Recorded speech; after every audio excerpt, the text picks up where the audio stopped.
Olá, graça e paz da parte de nosso Senhor Jesus Cristo. Amém? É com alegria e entusiasmo que vamos começar o nosso devocional diário.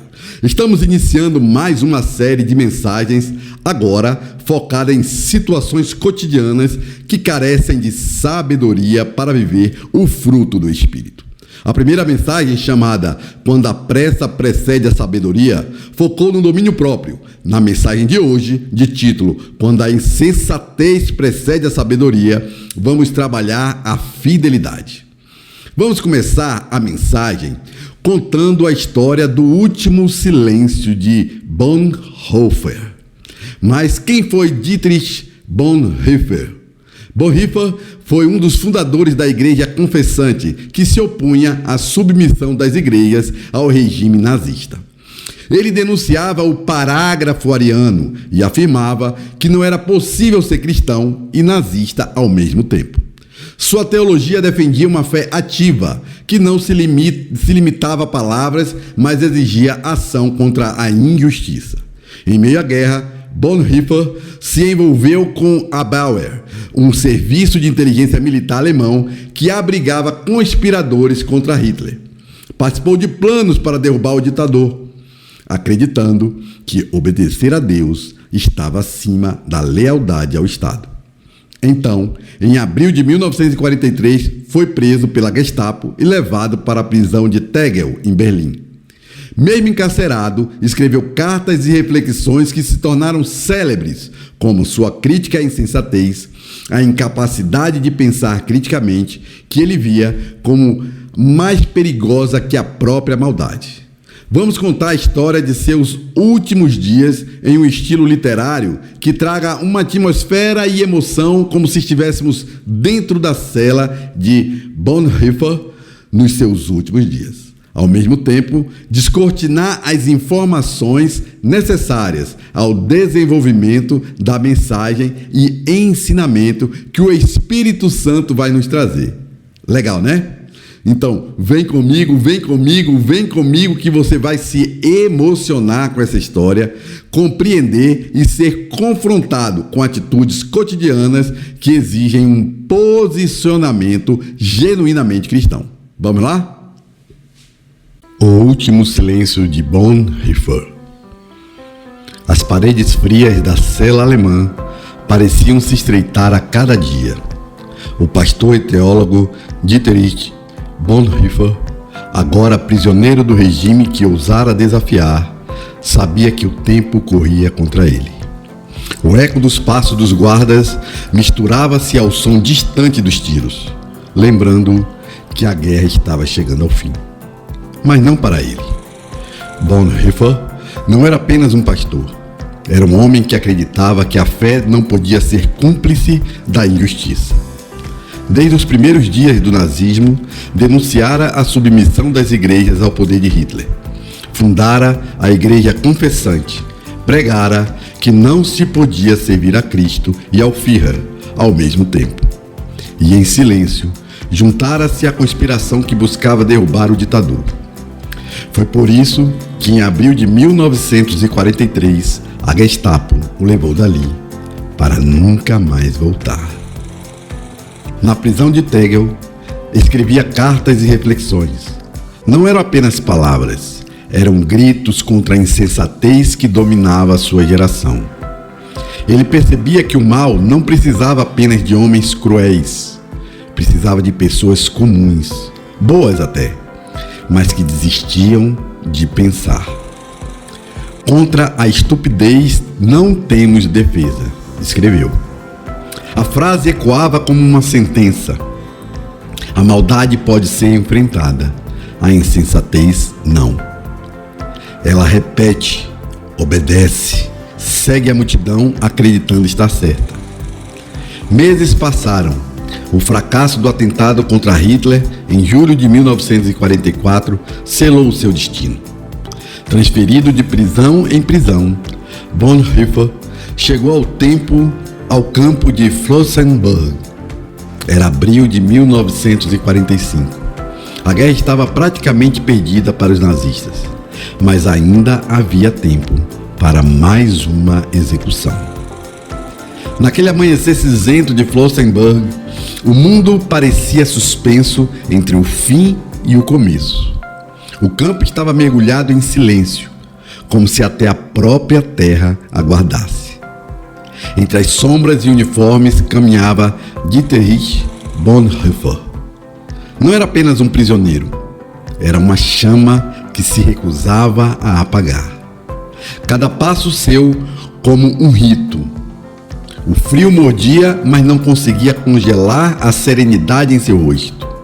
Ele sabia que a morte o esperava, mas também sabia que a morte não era o último capítulo. Para os guardas, era apenas mais uma execução.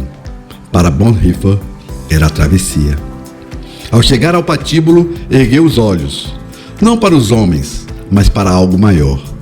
A corda que pendia era o símbolo da violência, mas sua calma era símbolo da eternidade. E quando o corpo caiu, não foi apenas um homem que se foi a prova de que a luz pode resistir até no coração da noite.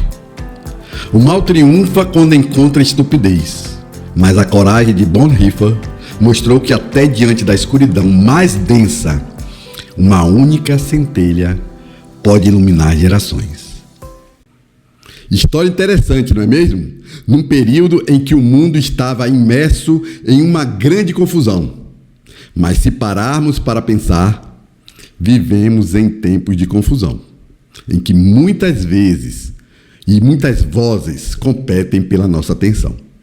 Dietrich Bonhoeffer, pastor e teólogo que enfrentou o nazismo, nos alertou que o maior inimigo da verdade não é a maldade, mas a insensatez, a incapacidade de pensar, refletir e discernir. Jesus também enfrentou a insensatez de sua geração. Líderes religiosos que distorciam a lei, multidões que seguiam sem compreender, discípulos que muitas vezes não entendiam sua missão. Mas ele permaneceu fiel ao Pai até a cruz.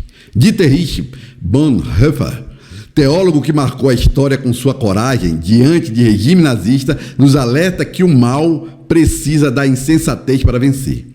A insensatez, nesse contexto, é ceder à passividade, ao conformismo e ao medo de se posicionar pela verdade.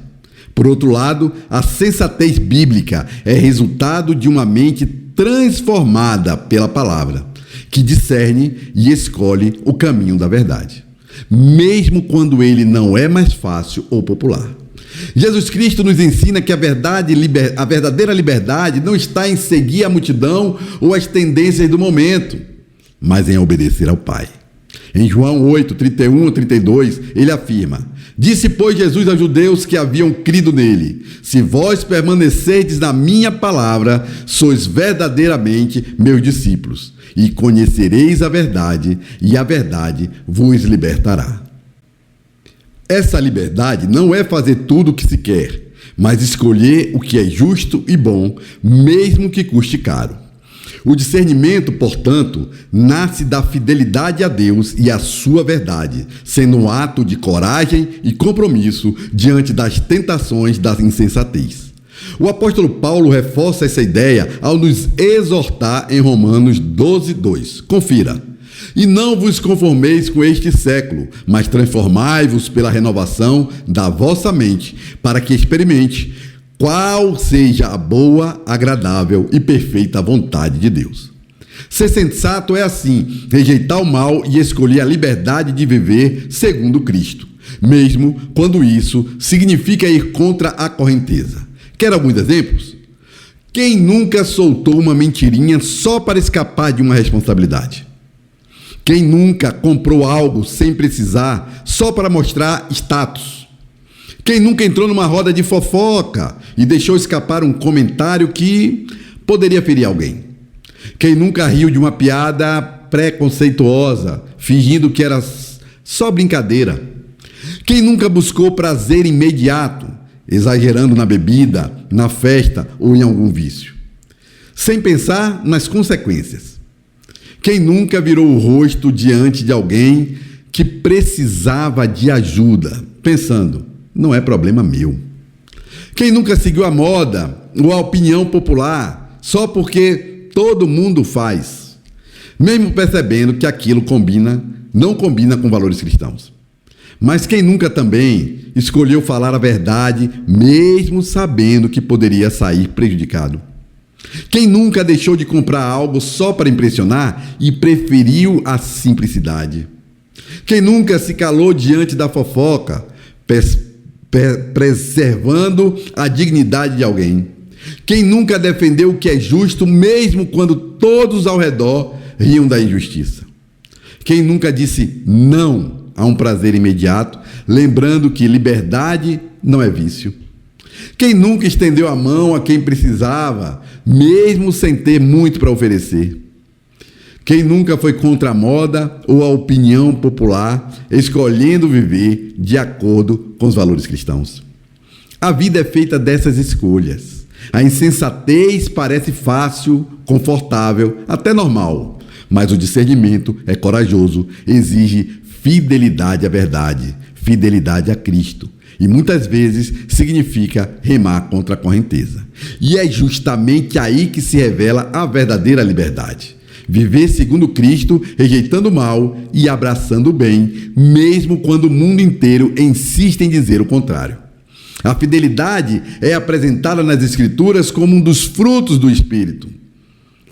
Essa fidelidade não se limita ao campo das ideias ou das crenças, mas se manifesta em um compromisso ativo e contínuo com a verdade. É a disposição de permanecer firme, mesmo diante das adversidades, pressões ou ameaças. Bonhoeffer foi exemplo disso, pois mesmo diante da prisão e da morte, não abriu mão de sua convicção em Cristo e da defesa da dignidade humana. Ele viveu o que Jesus exemplificou: fidelidade até o fim, entregando-se por nós na cruz. Em Filipenses 2, versículos 7 e 8, lemos: Antes a si mesmo se esvaziou, assumindo a forma de servo, tornando-se em semelhança de homens, e reconhecido em figura humana, a si mesmo se humilhou, tornando-se obediente até a morte e morte de cruz. A fidelidade, portanto, é aquilo que nos direciona a uma vida pautada na verdade, na conveniência. Em Apocalipse 2,10, Jesus encoraja: ser fiel até a morte e eu te darei a coroa da vida.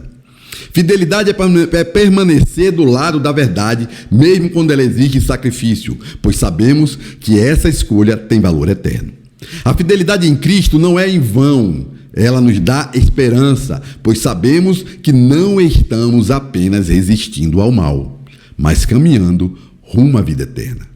Em 2 Timóteo 4, de 7 a 8, Paulo declara: combati o bom combate, completei a carreira, guardei a fé. Já agora a coroa da justiça me está guardada, a qual o Senhor reto, juiz, me dará naquele dia, e não somente a mim, mas também a todos quanto amam a sua vinda. Essa esperança não é frágil ou ilusória, mas é sustentada pela promessa do próprio Cristo. Em João 14, 27, ele assegura: deixo-lhes a paz, a minha paz lhes dou. Não a dou como o mundo dá. Não se perturbe o seu coração, nem tenham medo. É uma paz que excede todo entendimento, capaz de sustentar o coração, mesmo em meio às trevas e às incertezas. Bonhoeffer resumiu sua vida em fidelidade à verdade, sendo sensato ao escolher o caminho de Cristo acima da conveniência, mesmo diante da perseguição. Jesus nos mostrou que fidelidade é obediência até a cruz, sendo o exemplo supremo de fidelidade e amor. E Paulo nos lembra que esse fruto, o fruto do Espírito, nos conduz à paz que guarda nossos corações, mesmo diante dos maiores desafios. Portanto, ser sensato é viver liberdade em Cristo, cultivando a fidelidade como fruto do Espírito. É escolher a verdade acima da insensatez, a eternidade acima da conveniência e a paz de Deus acima de qualquer entendimento humano. Que possamos assim caminhar diariamente de modo fiel, sustentado pelas promessas das Escrituras, certos de que nossa recompensa está no Senhor. Queridos irmãos, que a mensagem de hoje acrescente sabedoria em nossas atitudes diárias, sabedoria para ouvir ao Espírito Santo e dar lugar à fidelidade, independente do preço que isso irá nos cobrar. No mais, com carinho e fé, resta-me dizer que eu fico por aqui e até amanhã.